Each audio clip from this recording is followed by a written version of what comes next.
अल्लाह को हाजिर नाजर जान के अपनी तशख़ीस के मुताबिक मैं ये बता रहा हूँ, बाबर आज़म साहब के ऊपर नज़र बद भी है और पुरानी है, और जादू के असरात भी हैं, और जादू एक किस्म का नहीं है, कई का है। हमने एज अ टीम नहीं अच्छा खेला। एक लिमिट होती है बेइज्जती करवाने की।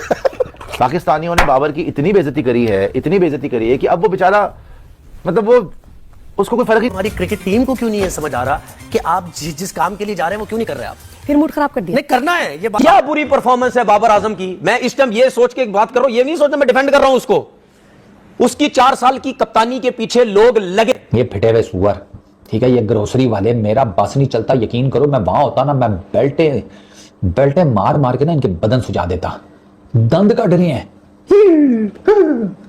तुम्हारी 75 साल बहन का रिश्ता हुआ है जिसका कोई, जिसे कहते हैं वाली वारस नहीं था, और तुम्हारी दंद नहीं बात। Where do you think you need to improve? Look, always improve in the cricket. You never satisfy every day. You learn a lot when you are in the pitch. You so in the batting you see different quality of bowling against quality of bowling. घर से निकलने की क्या जरूरत है बेटा, घर ही बैठना था। क्यों आगे इतना अपना कीमती वक्त जाया किया, खेलने आगे क्या जरूरत है? हिंदुस्तानियों ने भी उस पर जादू किया होगा काला, ताकि वो ना चल सके। और विराट जो है वो ज्यादा, ये तो आप बता रहे हैं खुद से ना, फिर मुझसे ना पूछें। मुझे ये आइडिया है, ये लगता है 92 पे सारी टीम बुक। मेरा ख्याल है पार्किंग में स्कूटर खड़ा था और इनको ड्रॉप करने के बाद वो स्टार्ट ही रहा कि इससे शर्म की क्या बात होगी। बाबर आजम को किंग, बाबर किंग, अरे भाई कहाँ का किंग है भाई, कौन से मुल्क का किंग है हमें भी दिखा दो। इथियोपिया का किंग भी हो, वो भी इससे अच्छा परफॉर्म करे भाई। थोड़े तो रन बनाओ भाई, किस तरह से खेल। पाकिस्तान की जो एशिया कप की टीम के बारे में बात हुई T20 की, तो पूछा गया सिलेक्टर से कि जी बाबर और रिजवान कहाँ हैं। कहता है शायद आपको पता नहीं है कि वो तो ओडीआई के प्लेयर हैं, ये T20 की टीम की बात कर रहे हैं। ऑफिशियल प्रेस कॉन्फ्रेंस में बोला है। बड़े प्लेयर, रिपोर्टर पूछ क्यों रहा है वो बता के। इस 2 साल के अंदर जो आया उसने पाकिस्तान टीम को बर्बाद किया। तो पाकिस्तान क्रिकेट जो है वो एक मजाक बनी हुई है, टीम की कारकर्दगी जवाल की तरफ गामजद है। अब आप देखें वेस्ट इंडीज की टीम जो 10वें नंबर पर थी ओडीआई रैंकिंग में, अब 9वें नंबर पर है। बाबर आजम किसी को बर्दाश्त नहीं है।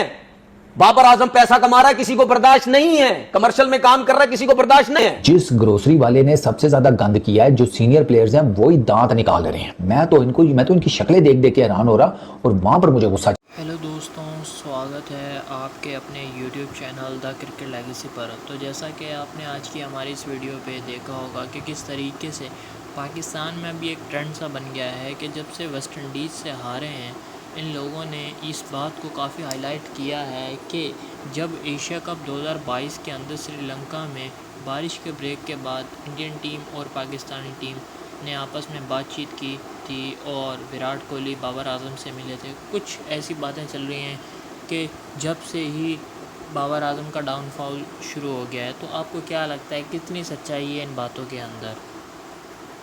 प्लेयर है भाई, आउट ऑफ फॉर्म ही है ना, क्या हो गया? इतने बड़े बड़े इल्जाम क्यों लगा रहे हो? पाकिस्तान का नाम बदनाम करने वाले, क्या इनको इंडिपेंडेंस डे मनाने की इजाजत है? क्या इनको खुशियां मनाने की इजाजत है? उसी पिच पर 40 मिनट में कांटे निकल आए, या किसी ने कोई बारूदी सुरंगें बिछा दी कि हमारे बैट्समैन जब गए तो डर के मारे खेल रहे थे, और जिस तरह से वो बैटिंग की उन्हें। अब वक्त आ गया है कि एक बड़ी सर्जरी की जरूरत है पाकिस्तानी टीम में, पाकिस्तान की टीम मैनेजमेंट में, पाकिस्तान क्रिकेट में। जब ब्यूरोक्रेट्स पाकिस्तान क्रिकेट को चलाएंगे तो फिर अल्लाह ही हाफिज है, और यही हमें दिन देखना पड़ रहा है। इतने लोग दिल बर्दाश्त है कि वेस्ट इंडीज की टीम से आप 202 रन से हार गए। क्या बुरी परफॉर्मेंस है बाबर आजम की। मैं इस टाइम ये सोच के एक बात कर रहा हूं, ये नहीं सोचता मैं डिफेंड कर रहा हूं उसको। उसकी 4 साल की कप्तानी के पीछे लोग लगे रहे। पहले मैंने आपको सरफराज को बोला किस वजह से उसको हटाया। जब सैरोगेट कंपनी का सिलसिला शुरू हुआ, उससे पहले तो बाबर आजम बिल्कुल ठीक था। जो उस टाइम चेयरमैन था, जब सैरोगेट कंपनी का सिलसिला शुरू हुआ, जब पट्टी लगाई गई पीएसएल पे कि नहीं जी ये नहीं होगा, और उस वक्त की जो गवर्नमेंट थी, सुनो, रिजवान ने फिर बाबर, ठीक है, उस वक्त की जो गवर्नमेंट थी उसने स्पेशल एक नोटिफिकेशन दिया कि भाई सैरोगेट कंपनी नहीं चलेगी अब पाकिस्तान क्रिकेट के अंदर, ठीक है, सब कुछ हुआ। वहां से आपको बाबर आजम और रिजवान खुटकना शुरू हुए। क्यों वहां से शुरू हुए? ये पावर, इन दोनों की पावर है, ये फलाना एजेंट है, वो इनको मना करता है, ये टीम लेके चल रहे हैं दोनों, इनके हाथ में टीम है, ये दोस्ती यारी बना रहे हैं। फिर उसके बाद इंजी भाई भी सिलेक्टर थे, इंजी भाई भी इनके साथ है, ये सब कुछ। अच्छा सुने, उसके बाद जब इंडिया में ये वर्ल्ड कप हुआ, उससे पहले सेंट्रल कॉन्ट्रैक्ट के मसले मसाइल शुरू हुए। नहीं कर रहे थे सेंट्रल कॉन्ट्रैक्ट के मसले मसाइल, नहीं हो रहे थे, स्पॉन्सर के पैसे हम ही नहीं दे रहे, वो कमीशन प्लेयरों को नहीं मिल रहा। उस पर भी बोला गया ये दो बाबर और रिजवान जो है ये मुश्किल डाल रहे हैं, जिसकी वजह से इंजमामुल हक साहब को बोला गया कि भाई जाके कॉन्ट्रैक्ट साइन करवाएं। उन्होंने जाके साइन करवाए, उनके ऊपर भी इल्जामात लगाए गए। ठीक है, इस तरीके से टॉर्चर किया गया इन लोगों को, इस तरीके से लोग लगाए गए। टीवी पे बैठो, फ्रेंचाइज जब बाबर ने, मैं नाम नहीं लेना चाहता उस फ्रेंचाइज का, जब बाबर आजम ने जिस दिन वो फ्रेंचाइज छोड़ी उस दिन से उसके पीछे पड़ गए। बाबर प्लेयर ये फिटे हुए सुअर, ठीक है, ये ग्रोसरी वाले, मेरा बस नहीं चलता, यकीन करो मैं वहां होता ना, मैं बेल्टे मार मार के ना इनके बदन सुझा देता। दंद कट रहे हैं। तुम्हारी 75 साल बहन का रिश्ता हुआ है जिसका कोई, जिसे कहते हैं वाली वारस नहीं था, और तुम्हारे दंद नहीं बंद हो रहे कि शुक्र है इस फरीजे से भी जान छूटी है। किस चीज की तुम्हें खुशी है? 34 साल बाद तुम 10 नंबर टीम से आ रहे हो, रैंक 10 थी वो इस सीरीज में जब आए हैं, 10वें नंबर पर थी, जिसके अगले वर्ल्ड कप के चांसेस के घोड़े लगे पड़े हुए हैं। उनको ऑस्ट्रेलिया भी मार कर गया है, उनको समझ नहीं आ रही अपनी टीम के बैलेंस की। वो रैंक 10 टीम तुम्हें सूत गई है 2-1 से, और उसमें से भी एक मैच तुम्हें 2 लड़कों ने जितवा दिया, इसने हसन नवाज ने और हुसैन तलत ने।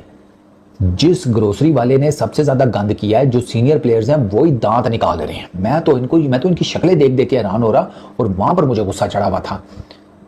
ये ऐसे बेशरम है, ये ऐसे डीट हैं। ये हमारा कप्तान, उसकी तुम लोगों ने वो देखी है प्रेसर में उसने जो बातें की हैं, उसने सारा मलबा डाल दिया पहले 3 के ऊपर, कि वो पहले 3 विकेटें जो गिरी हैं, कि हमारी पहले 3 विकेटें असल में जल्दी गिर गई। साइम, अब्दुल्ला और वो क्या नाम है उसका यार, तीसरा कौन आउट हुआ था? साइम गया है, अब्दुल्ला शफीक गया है, उसके बाद दरअसल की बर्बादी का आगाज अब से 2 साल कबल ही हो गया था, कि जब मुख्तलिफ किस्म के फैसले किए जा रहे थे, फैसलों में मुस्तकिल मिजाजी की कमी नजर आ रही थी। कभी कोच बदलता है, कभी कप्तान बदलता है, कभी टीम का इंतखाब करने वाले बदल जाते हैं, कोई चीफ सेलेक्टर नहीं है, और फिर कभी कभी जो लोग मशवरा देते हैं पीसीबी के चेयरमैन को, वो उनको गलत राह की तरफ लेकर चले जाते हैं। कभी चैंपियंस कप होता है, 50 लाख रुपए महाना दिए जाते हैं, कभी कुछ होता है, कभी कुछ होता है। तो पाकिस्तान क्रिकेट जो है वो एक मजाक बनी हुई है, टीम की कारकर्दगी जवाल की तरफ गामजद है। अब आप देखें, वेस्ट इंडीज की टीम जो 10वें नंबर पर थी ओडीआई रैंकिंग में, अब 9वें नंबर पर आ गई। पाकिस्तान 4थे से 5वें नंबर पर चला है।